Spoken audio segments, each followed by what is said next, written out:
Oke, bismillahirrahmanirrahim. Assalamualaikum warahmatullahi wabarakatuh. Pada pertemuan ke-11 ya, kita akan bahas materi ke-7 tentang rumusan dan hipotesis penelitian.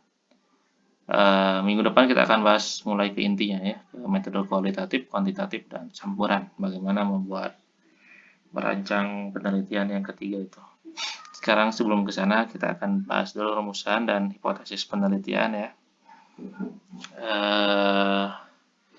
Jadi rumusan masalah itu adalah gimana cara agar penelitian itu akan lebih fokus ya.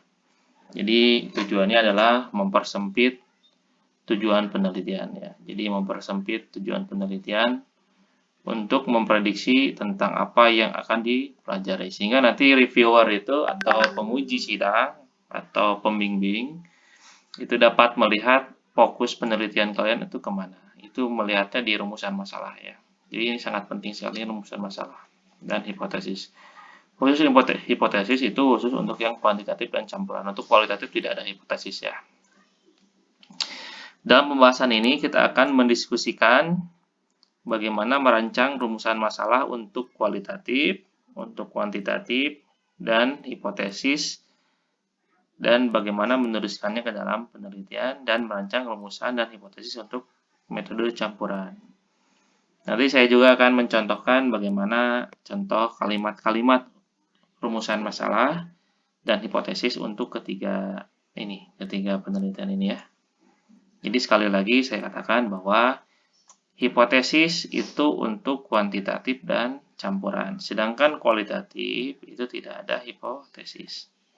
Karena hipotesis itu adalah dia menggambarkan cara memprediksi dengan mengkaitkan variabel dengan kaidah-kaidah dari statistik ya. Jadi kualitatif itu tidak ada. Oke. Jadi kita akan bahas ini ya, rumusan masalah, bagaimana kualitatif, kuantitatif, dan campuran, dan bagaimana membuat hipotesis untuk kuantitatif dan campuran. Oke, kita akan mulai dari rumusan masalah kualitatif. Ya. Dalam penelitian kualitatif, ya, peneliti itu menyatakan rumusan masalah bukan menyatakan sasaran penelitian. Seperti hasil akhir yang ingin diperoleh, ataupun hipotesis, atau misalkan memprediksi. Jadi bukan. Kualitatif itu tadi bukan menyatakan hasil akhir atau prediksi yang statistik. Tapi kalau kualitatif ada dua bentuk. Ada dua bentuk rumusan masalah.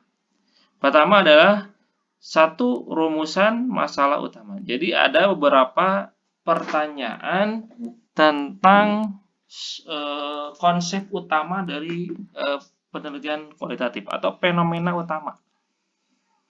Jadi pertama adalah rumusan masalah utama. Question. Yang kedua adalah beberapa subrumusan masalah spesifik.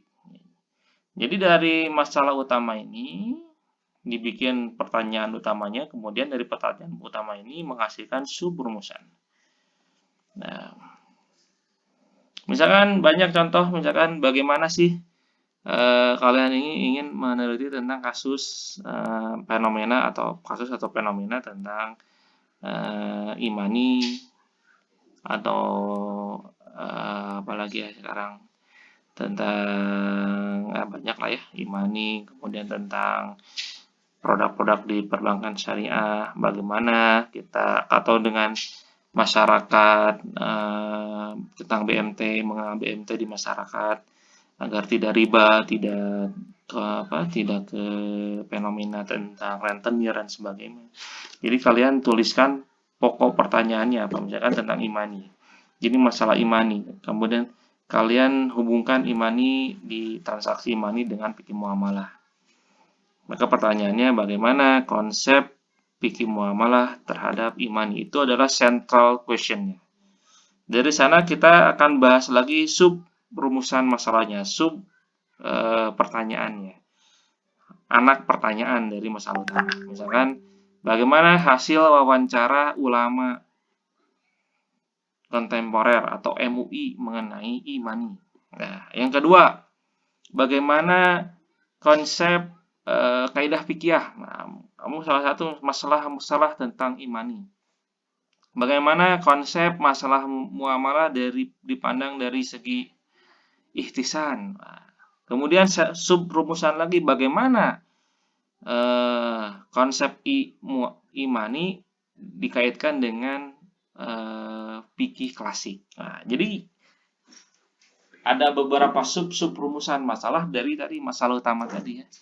Nah, ini paham ya? Jadi kualitatif itu ada central question, kemudian dari central question itu atau pusat masalah utamanya, kemudian menghasilkan sub atau anak-anak dari rumusan masalah itu yang lebih spesifik. Nah, itu jadi ada dua ya. Ada dua. Jadi tidak ada hipotesis, tidak ada hasil akhir yang ingin diperoleh, tidak ada, tapi hipotesis tidak ada. Tapi dia lebih ke apa masalah utamanya, kemudian apa pertanyaan-pertanyaan sub dari masalah utama itu ya. Kemudian rancangan perumusan masalah kualitatif ya. Nah, ini rancangannya. Pertama, ajukanlah satu atau dua pertanyaan utama. Tadi bisa satu, bisa dua ya pertanyaan utamanya. Pertanyaan utama adalah pertanyaan yang luas yang menanyakan tentang eksplorasi fenomena utama atau konsep utama. Ya, ini kualitatif ya. Jadi kamu harus mengeksplor fenomena utama atau konsep penelitian utamanya. Dieksplor, kemudian dibikin pertanyaan sub-subnya. Subnya bisa berapa? Bisa 5, bisa 7. Tapi jangan lebih dari 7 ya. Kenapa? Karena nanti kamu tidak fokus, tidak beres-beres ya. Jadi untuk S1 ini sub pertanyaan total ya. Total pertanyaan dari rumusan masalah itu maksimal 7. Ini sudah dengan masalah utama ya. Bisa nggak 2? Ya minimal 3 lah ya untuk ini minimal dari 2, 3 itu dengan masalah utama ya. Minimal 3 pertanyaan. Jadi kalau 1 terlalu sedikit, 2 juga terlalu sedikit, nggak rame, 1 atau 2 nggak rame ya. Kamu kan mahasiswa ya. Jadi minimal 3 lah ya. 3 total dengan masalah utama, 2 sub pertanyaan dari masalah utama ya. Kemudian kaitkanlah pertanyaan utama rumusan masalah dengan strategi penelitian kualitatif tertentu. Tadi apakah ini bisa beda ya antara studi kasus dengan etnografi, dengan grounded theory, dengan fenomenologi. Jadi kamu mau pakai strategi yang mana?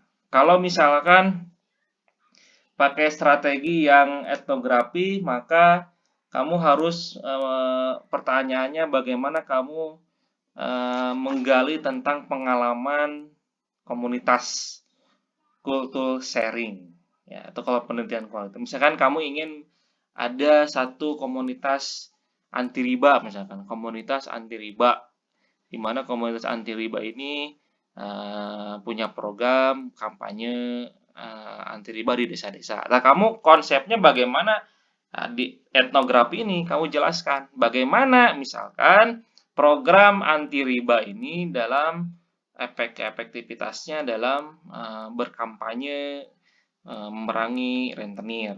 Nah, bikinlah sub-sub pertanyaan dari itu ya. Kemudian kalau misalkan tentang grounded theory. Nah, grounded theory ini bagaimana kamu menciptakan teori, menemukan suatu teori baru dari fenomena dari kasus ya. Menciptakan teori baru tentang proses-proses. Misalkan tentang interaksi antara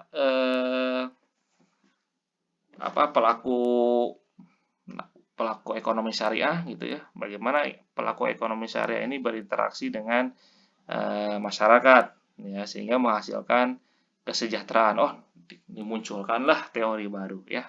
Gitu. Jadi ini tergantung dari strategi pendekatannya. Jadi kalau misalkan ada 5 kan kalau kualitatif. Kalau misalkan naratif berarti kamu melaporkan, menceritakan peristiwa. Kemudian kalau fenomenologi itu mendeskripsikan fenomena, ya, menjelaskan fenomena apa yang terjadi. Ya.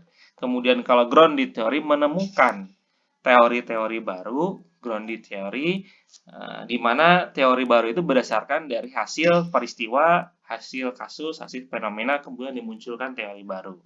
Kemudian yang keempat adalah etnografi. Etnografi itu bagaimana penelitian itu berusaha untuk memahami peristiwa, ya, memahami komunitas, sehingga dari peristiwa itu dapat adanya sharing, kultur sharing.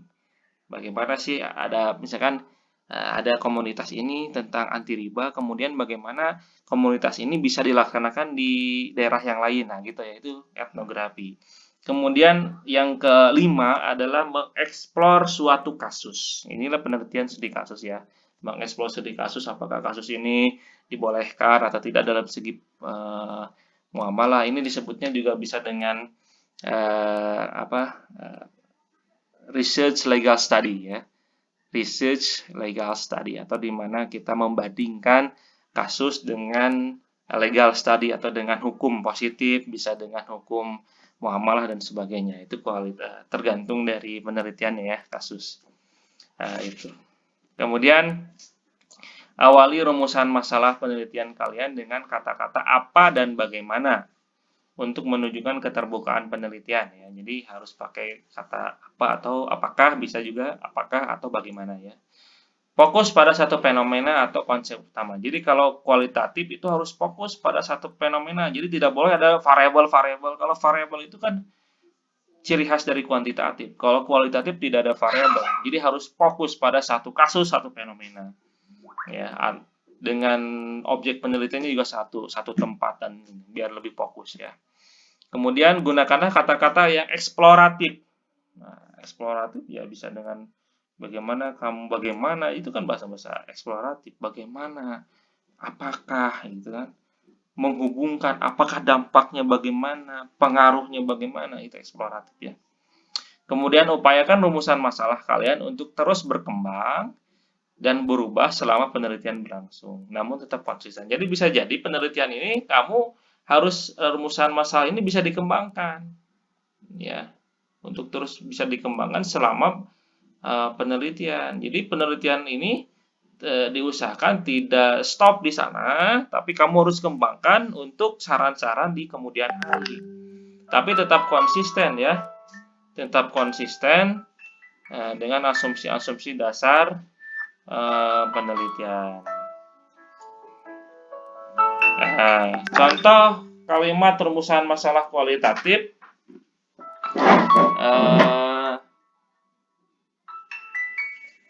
Bagaimana atau apa ya, misalkan contohnya begini, bagaimana. Nah, ini melaporkan itu misalkan bagaimana program tadi, program komunitas anti riba yang dilakukan di desa. Ya, ini naratif, kualitatif naratif ya. Naratif itu hanya menceritakan, ini cocok untuk nanti kamu skrip ini KKL ya. Jadi untuk KKL ini naratif ya, KKL. Ini naratif. Kenapa naratif? Karena KKL itu kan kamu menceritakan apa yang kamu kerjakan. Misalkan kamu menceritakan tentang prosedur pembukaan rekening di bank A, misalkan bank syariah A. Kamu ceritakan dari awal sampai akhir bagaimana prosedurnya. Nah, kemudian kamu kasih saran, oh harusnya kayak gini. Nah, itu naratif banget ya. Ini penelitian kualitatif naratif itu seperti itu, menceritakan peristiwa yang dialami oleh peneliti. Kemudian yang kedua adalah bagaimana, contohnya bagaimana atau apa mendeskripsikan makna fenomena dari esensi fenomena. Misalkan fenomena tentang wakaf uang. Bagaimana sih wakaf uang ini? Bagaimana manfaat wakaf uang untuk masyarakat, untuk negara, untuk wakifnya yang mewakafkannya gitu ya. Nah, ini fenomenologi. Atau bagaimana atau apa bahwa teori tertentu dapat menjelaskan proses dalam menemukan hal yang baru. Ini penelitian grounding theory. Kemudian bagaimana atau apa berusaha untuk memahami pola kultur sharing yang dilakukan sekelompok komunitas tertentu. Ini etnografi ya. Kemudian bagaimana atau apa mengeksplorasi suatu proses dari kasus dan mencoba menjelaskan kasus tersebut dari sudut pandang yang berbeda. Tadi ya. Ini penelitian studi kasus. Nah, itu kualitatif ya. Nggak paham kualitatif. Ini kualitatif sampai sini, kemudian kita akan masuk ke kuantitatif. Di kuantitatif ada hipotesis, rumusan masalah, dan hipotesis penelitian kuantitatif. Dalam penelitian kuantitatif, peneliti menyajikan rumusan masalah dan hipotesis penelitian. Jadi ada dua ya, kalau kuantitatif. Jadi selain dia merumuskan masalah, dia juga harus membuat hipotesis penelitian. Apa bedanya? Rumusan masalah kuantitatif itu adalah berupa pertanyaan-pertanyaan tentang hubungan antar variabel-variabel yang akan dianalisis. Sedangkan hipotesis adalah prediksi-prediksi yang dibuat peneliti tentang hubungan antar variabel yang ia harapkan. Jadi ini prediksi, kalau ini pertanyaan. Kalau rumusan masalah pertanyaan bentuknya, kalau hipotesis adalah prediksi. Ini sesuai dengan kaidah-kaidah dari statistika ya. Nah, contoh kalimat rumusan masalah untuk penelitian kuantitatif. Misalkan, bagaimana tingkat kepuasan variabel penelitian, tingkat kepuasannya, nasabah sebagai populasi di tempat A sebagai objek peneliti dalam penelitian ini. Nah, ini bagaimana tingkat kepuasan nasabah di tempat perusahaan apa dalam penelitian ini. Ini contoh rumusan masalah, ini bentuk pertanyaan ya. Ini untuk penelitian kuantitatif survei. Kemudian apakah variabel bebas ya? Apakah variabel A dapat sebagai variabel bebas dapat menjelaskan hubungan antara variabel B sebagai variabel bebas dan variabel Y sebagai variabel terikat. Ya, yang mengendalikan pengaruh-pengaruh variabel X, ya, variabel kontrol. Ini disebut dengan penelitian eksperimen ya. Ini ya. Apakah variabel ini mempengaruhi variabel A atau B dan sebagainya ya. Itu sebagai contoh kalimat rumusan masalah untuk penelitian kuantitatif ya. Jadi ini nggak terlalu fokus, tapi ini bisa banyak variabelnya ya. Kemudian hipotesis. Hipotesis ada dua. Ada dua bentuk. Pertama ada hipotesis nol, disebut hipotesis nol, dan hipotesis alternatif. Apa hipotesis nol? Hipotesis nol adalah merupakan representatif yang membuat suatu prediksi. Jadi prediksi yang mengatakan bahwa tidak ada satupun hubungan atau perbedaan signifikan antara variabel dalam penelitian. Jadi ini memprediksi bahwa variabel bebas X1 dan variabel bebas X2 itu tidak ada pengaruhnya terhadap variabel terikat Y. Tidak ada pengaruh. Atau H sama dengan 0. H sama dengan 0 berarti di mana uji T, uji F itu berada di dalam satu wilayah. Ya, dalam satu wilayah. Bukan di luar wilayah. H sama dengan 0. Atau kalau dalam bahasa ininya, T hitung lebih besar dari, T tabel lebih besar dari T hitung. Ya. T besar lebih besar dari T hitung ya. Mana ya? T tabel ya, pakai T tabel itu lebih besar dari T hitung. Nah, maka disebut hipotesis 0. Di mana T tabelnya lebih besar dari T hitung, maka si T hitungnya berada di dalam wilayah. Nah, ini di dalam ini. Nah, di sini nih ya. Nah, ini disebut hipotesis 0 di sini ya, berarti. Kemudian hipotesis alternatif. Hipotesis alternatif ada dua. Ada hipotesis direksional dan hipotesis non-direksional. Apa itu? Kita lanjut. Hipotesis direksional adalah peneliti membuat suatu prediksi atas hasil yang diharapkan. Prediksi ini biasanya berasal dari literatur atau penelitian sebelumnya yang pernah menyatakan kemungkinan hasil nilai tersebut. Misalkan, nilai kelompok A akan lebih tinggi dari ketimbang kelompok B. Atau variabel A dapat mempengaruhi variabel B. Nah, gitu ya. Jadi di sini berarti kalau di sini berarti T hitungnya itu lebih besar dari T tabel ya. T tabel berarti berada di luar ini. Si angkanya berarti di luar ini hasilnya ya, tidak di dalam sini. Oke. Kemudian ada non-direksional. Kalau direksional perbedaannya adalah di mana kamu sudah membaca di penelitian sebelumnya bahwa variabel A itu mempengaruhi variabel B ya. Nah, ini di penelitian sebelumnya. Tapi kalau non-direksional itu belum ada penelitian sebelumnya ya.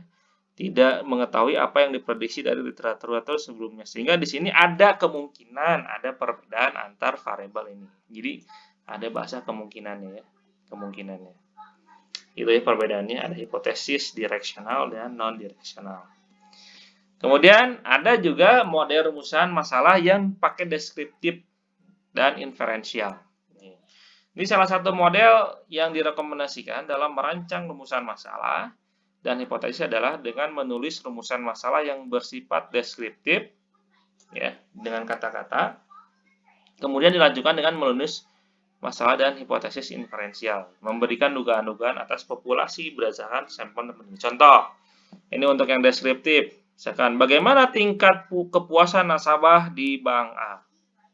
Ya, bagaimana tingkat pengetahuan masyarakat desa A tentang ekonomi syariah? Ini deskriptif ya. Bagaimana tingkat keberhasilan program masyarakat anti riba di desa A? Kemudian bagaimana yang inferensial nih?